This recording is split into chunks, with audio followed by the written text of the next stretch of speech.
Cienījamas dāmas, godatie kungi, lūdzu, ieņemiet vietas, jā, jo mēs sākam mūsu konferenci, ko mēs rīkojam tradicionāli decembrī.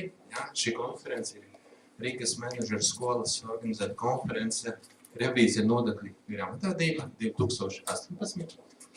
Un šodien, kā tas arī notiek visu laiku, mēs mēģinām ieskatīties arī nākotnē, kas mūs sagaida arī tuvākajā gadā, 19. gada, bet ne tikai, ja, arī pārunāt problēmas, kuras mums ir, ja, kā mēs redzam, teiksim, kā tas ir iespējas šīs problēmas atrisināt, ja, un šī konference izdalās, tā kā citu konferencu starpā ar to, ka tieši šeit mēs skatāmies uz jautājumiem plašāka konteksta, ja, un attiecīgi ir iespēja uzdot jautājumus, ja, lūdzu nekautrieties, uzdot jautājumus, ja, tiks dots mikrofons, ja, un tas, kas, attiecīgi stāsta par jautājumu, par nodokļiem, par citu jomu, ja, tā kā atbildes uz šo jautājumu, ja.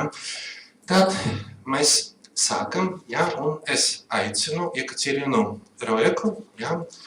Jekaterina ir prezentācija, ko var sagaidīt nākamajā finanšu gadā, ja. Lūdzu.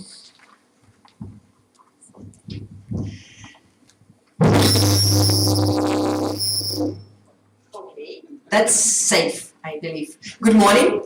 My name is Yekaterina Rojeka, and we will talk about what will happen in 2019. What we should expect from this year and beyond. Labrīt, es domāju, ka ar šo tehnisko pauzi visi vismaz pamodās. Tātad mani sauc Jekaterina Rojeka, un es pastāstīšu par to, ko tad mēs īsti varam sagaidīt 2019. gadā un vēl pēc tam. So first of all, overall growth was quite stable in 2017, 2018 this year, but it seems that global growth has peaked, and now the growth will soften down. Tātad 2017. gadā vispārējā vispasaules ekonomiskā izaugsme bijusi diezgan laba, diezgan ātra, un tomēr izskatās, ka šobrīd šis pieaugums ir palielinājies. And you can see that not only from United States and European Union, but also from emerging economies that also represent a little bit slower growth. Un uz šos rādītājus mēs varam redzēt to, ka tātad ne tikai Eiropā, ne tikai ASV lielajās ekonomikās, bet arī šajās jaunajās ekonomiskās, kas šobrīd attīstās. Tātad attīstība kļūst lēnāka. So how the Baltic countries are in the European context by the growth. In 2007 we were among the leaders of European Union by growth. Tātad, kā izskatās Baltijas valsts šo te Eiropas un pasaules līderu vidū? Tātad, gan Eiropas vispārējā līmeņa, gan arī atsevišķo valstu vidū Baltijas valsts izskatās labi. Viņas ir visātrāk augošās. And this year the growth continues, with Latvia being the flagman in the Baltic countries. Un šajā gadā šī ekonomikas izaugsme turpinājusies, un Latvija ir vadošās starp Baltijas valstīm tieši izaugsmes ātruma ziņā. But what were the main drivers? Of course, consumption, also export. Exports have reached its peak in 2017.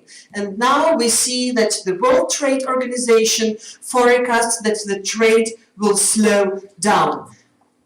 Un tātad, kas ir virzījis šo attīstības ātrumu? Pirmkārtām tas ir patēriņš un arī eksports, bet eksports ir sasniedzis 2017. gadā savu augstāko punktu, un šobrīd jau Pasaules tirdzniecības organizācija jau prognozē, ka šī attīstība palielinās. Okay, no stepping back. This is the forecast for the second quarter, the mid-2018. Tātad šeit labajā pusē mēs redzam to prognozi, kas bija dota otrajam ceturksnim 18. gada.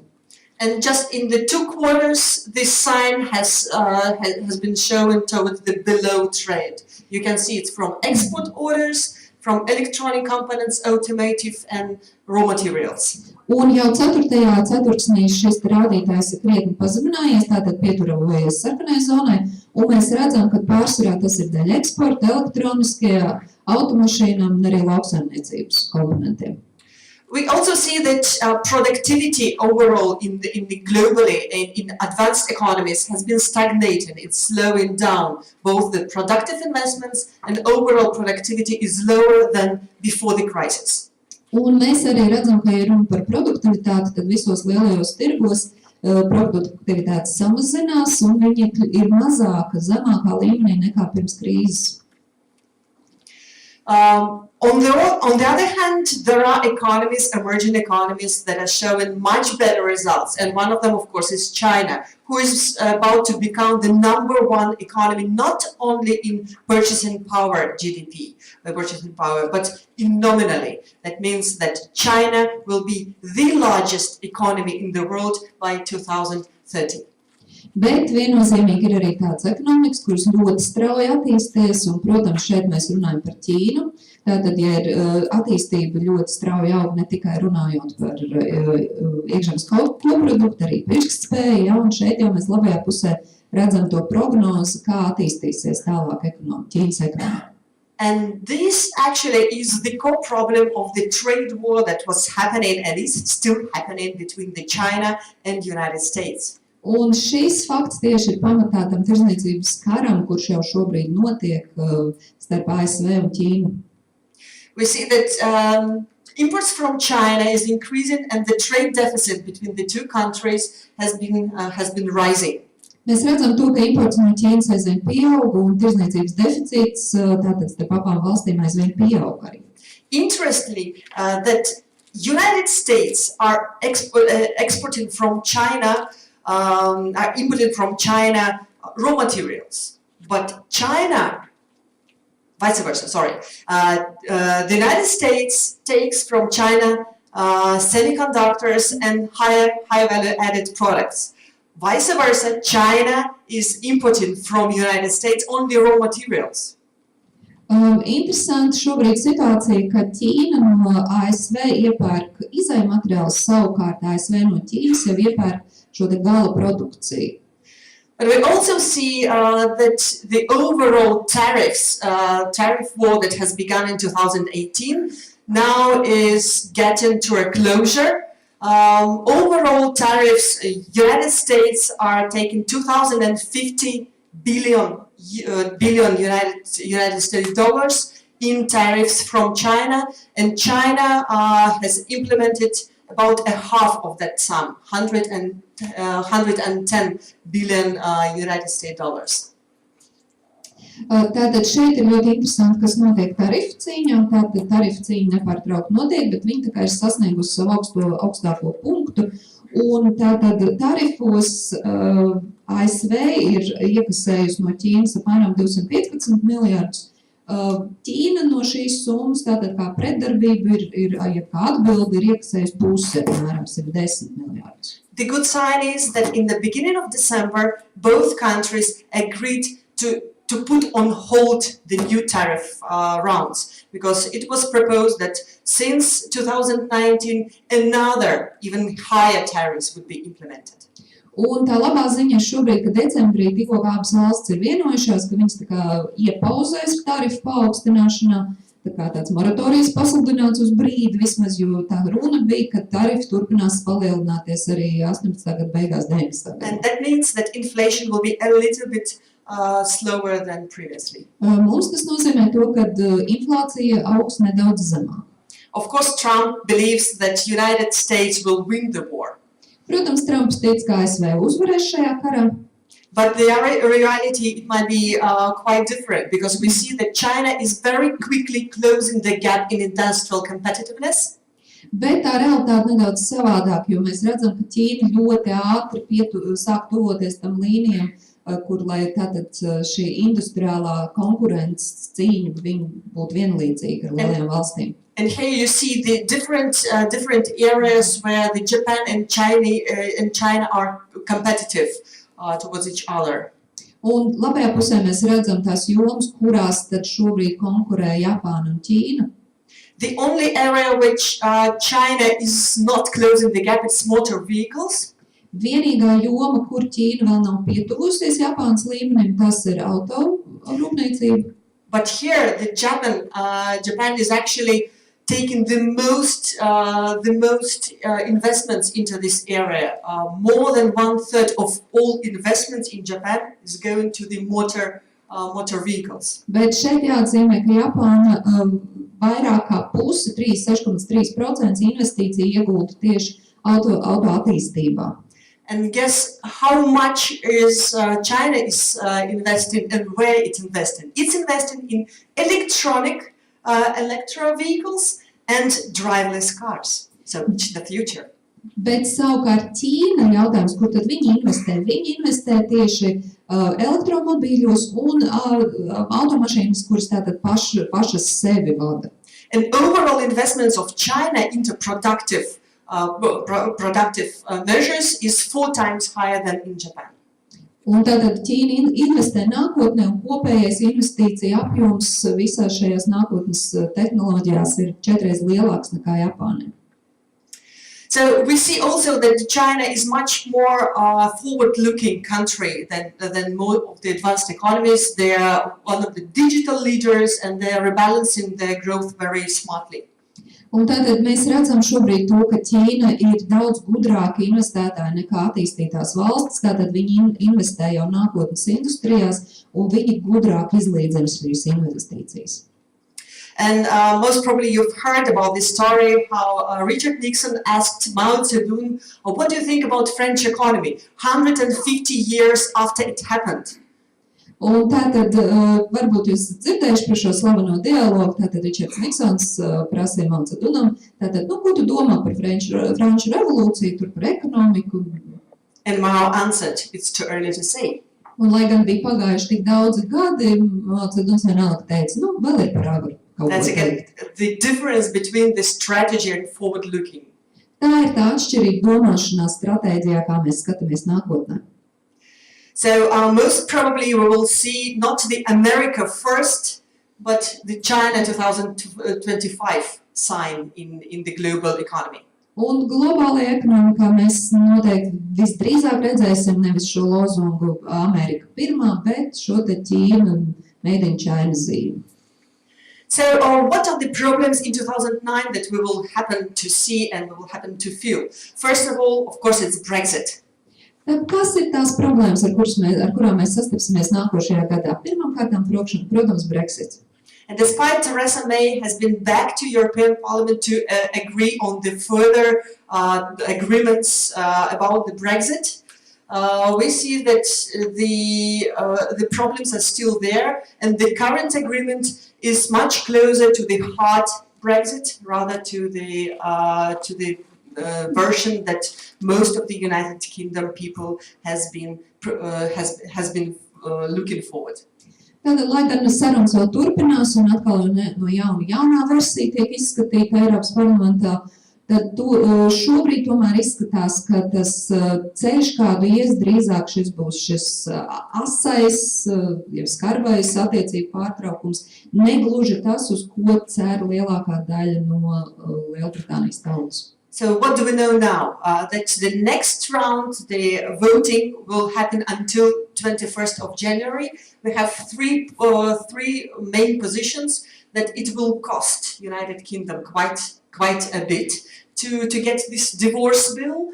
That the trade agreement should be already in place by July 2020, or the transitional period should be extended forward till 2022. Un tātad nākošais balsošanas rauns turpinās līdz 21. janvārim, bet izskatās, ka Lielbritānijai tas maksās diezgan dārgi, un šobrīd tas uzstādījums tāds, ka tirzniecības līgumam ir jābūt sagatavotam un jāstājas spēkā 2020. Gada jūlijā, un šī pārejas periodam jātiek pagarinātam aptuveni līdz 2022. Gada beigām.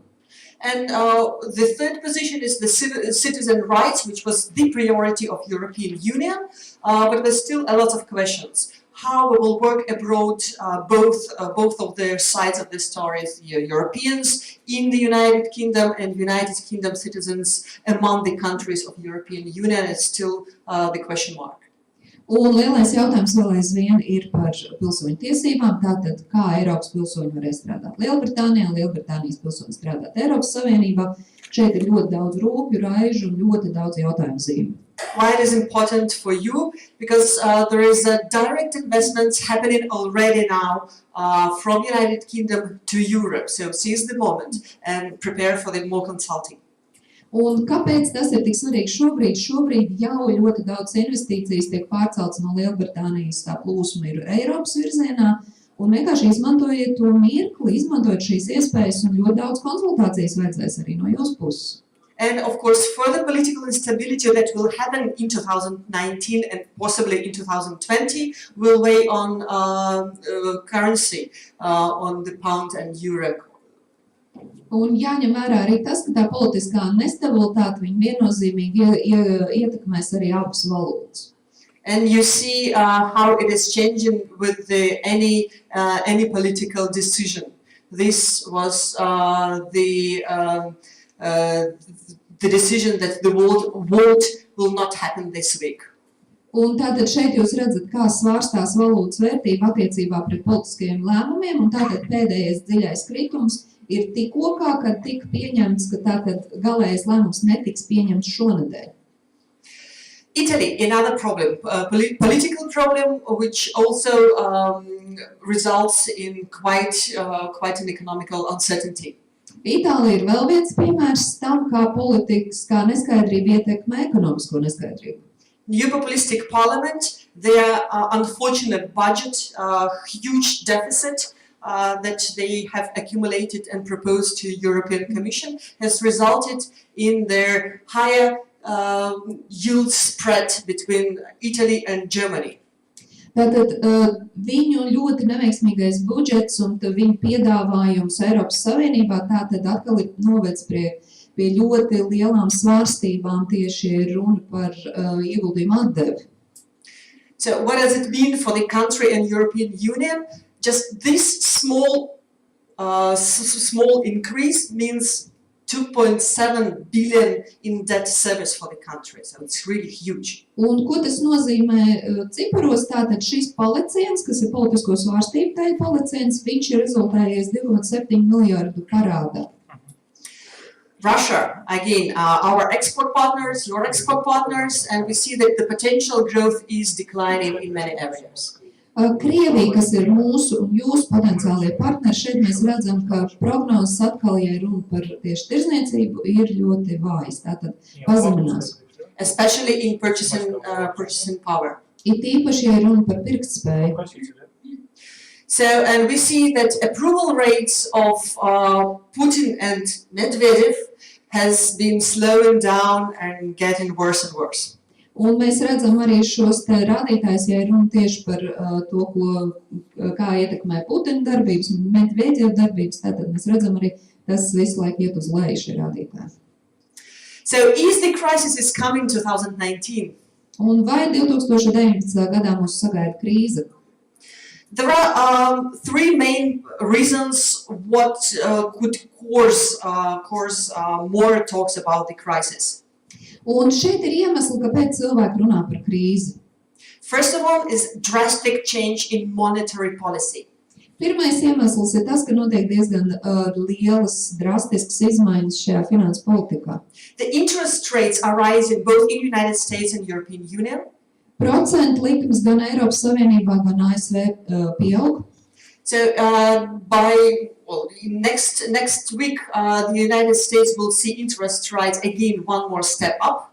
Nākošajā nedēļā ir paredzēts, ka ASV procentu pieaugs par vēl vienu soli. And in less than 1 year, it will be even higher. Un mazākā viena gada laikā viņi pieaugs vēl vairāk. European Union, we see the same. The interest rate most probably will be going up, but not next year, but most likely in 2020. Un Eiropas Savienībā visticamākais tā prognoze tāda, ka nākošajā gadā šī procentu likme vēl nekāps, bet noteikti pēc gada kāps. But for now, we see that monetary stimulus has been lowered and we'll say goodbye to it by the end of this year.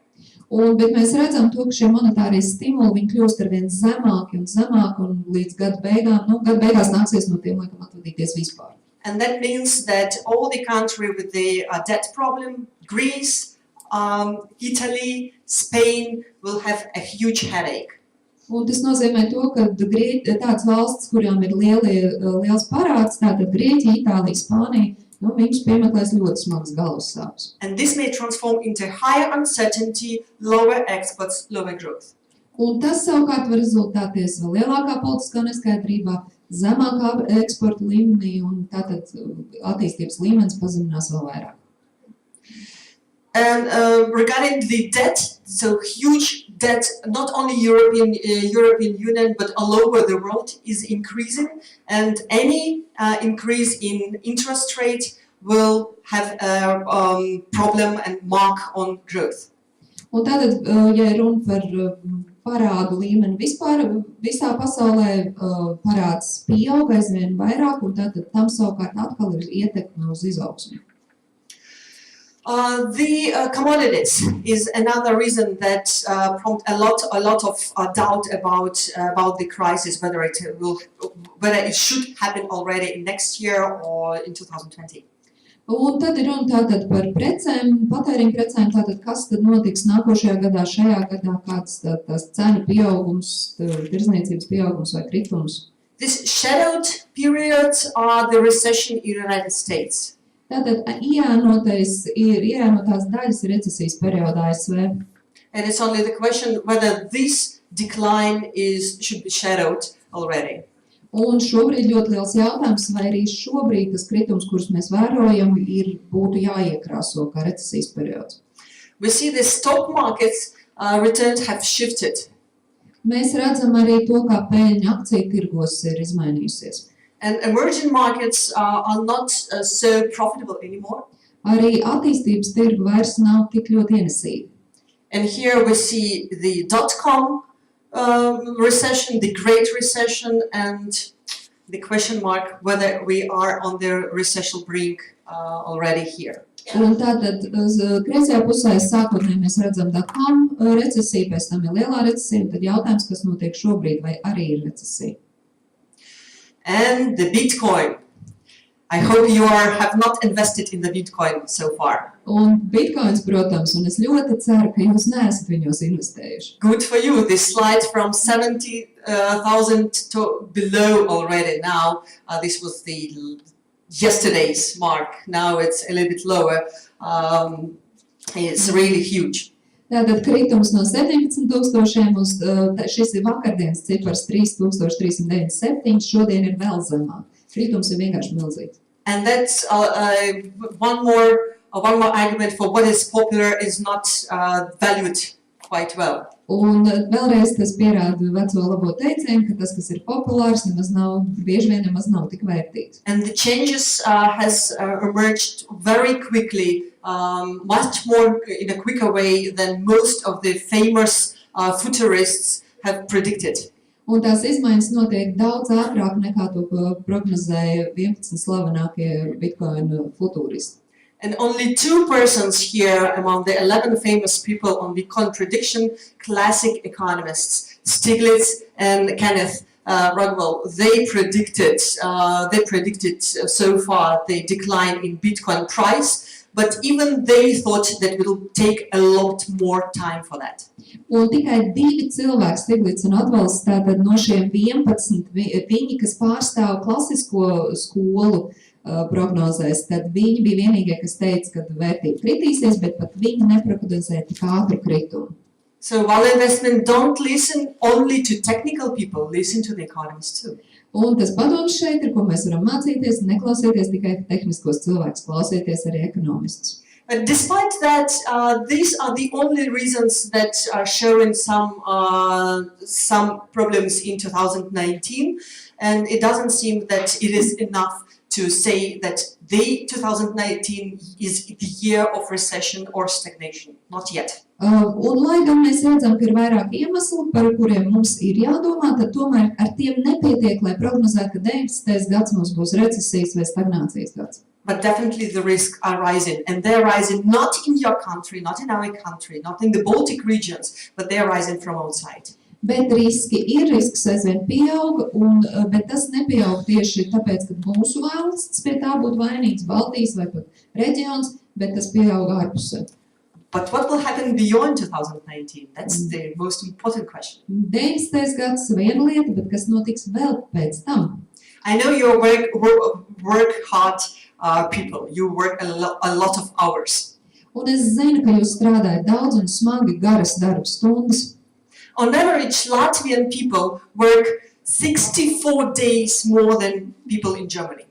Un vidēji cilvēki Latvijā gada laikā strādās vairākās 64 dienas pa virsu nekā, piemēram, Vācijā. Unfortunately, it's not paid enough. Diemžēl mums pārāk labi par tām papildus darba dienām nemaksā. And labor productivity is much lower compared to the pre-crisis period. Un darbspēka produktivitāte ir daudz zemāka nekā laikā pirms krīzes.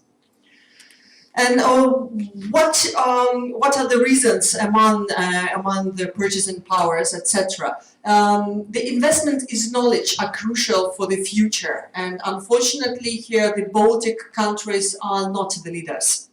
Un tas, kas noteiks to stāvokli nākotnē, ir investīcijas zināšanās, un šeit, diemžēl, jāsaka, Baltijas valsts nav līderu vidū.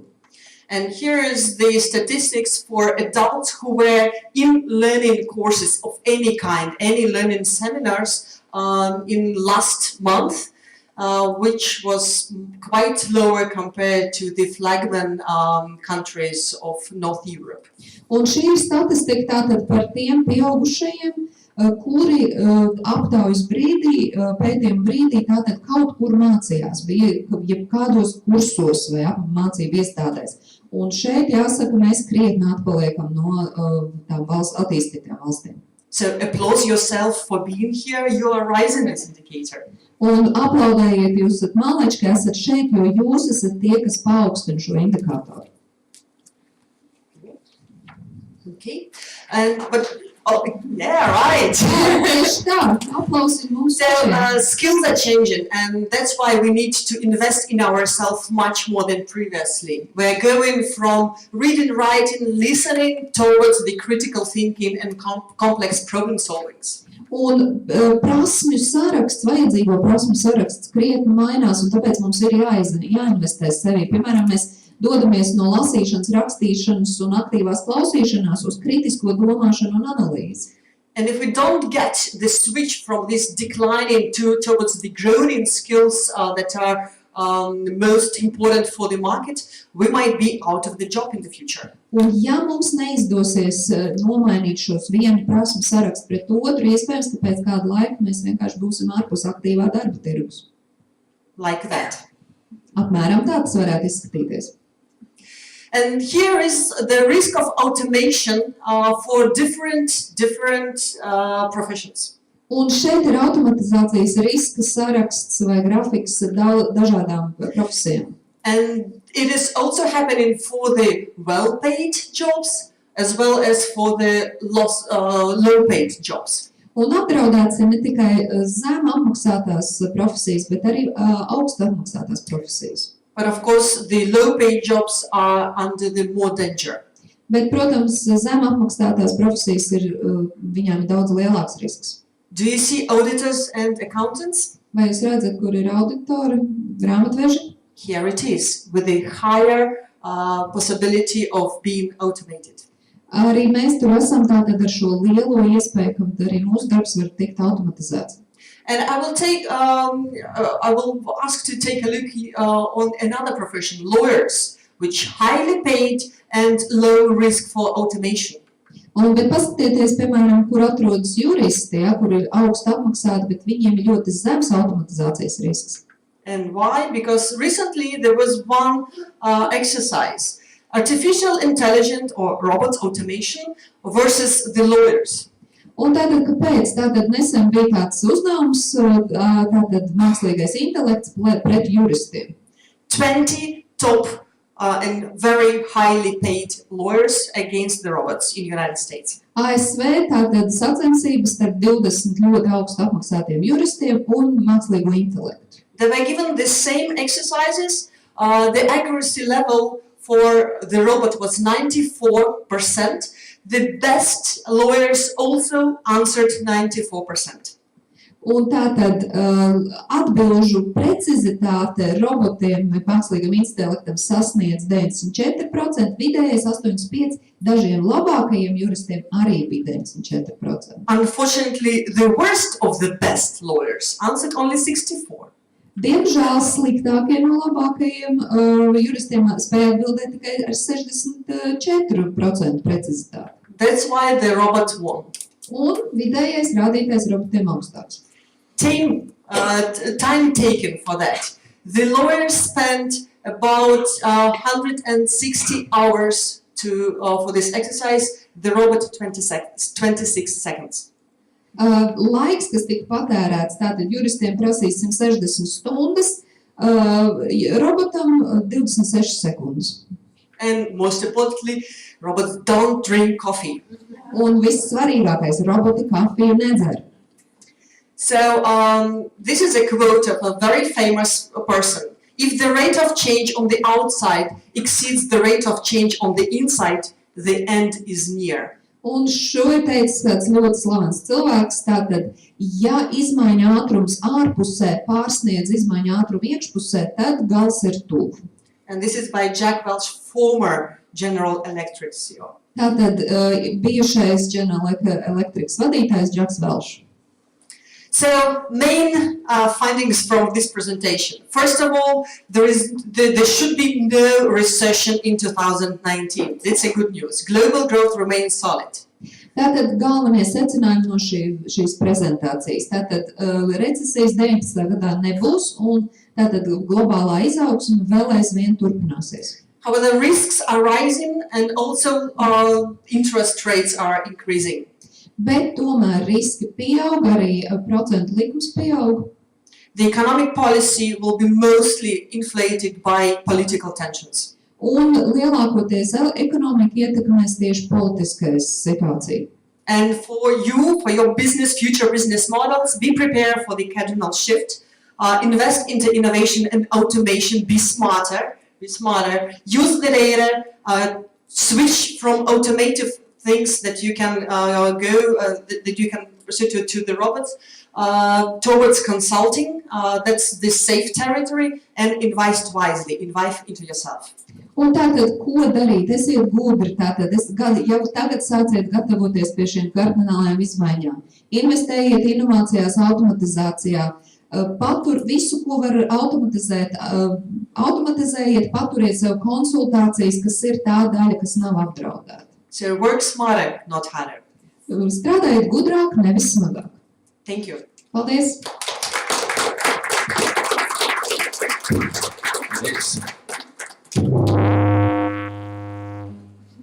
Lūdzu, jautājumi? Būs jautājumi vai?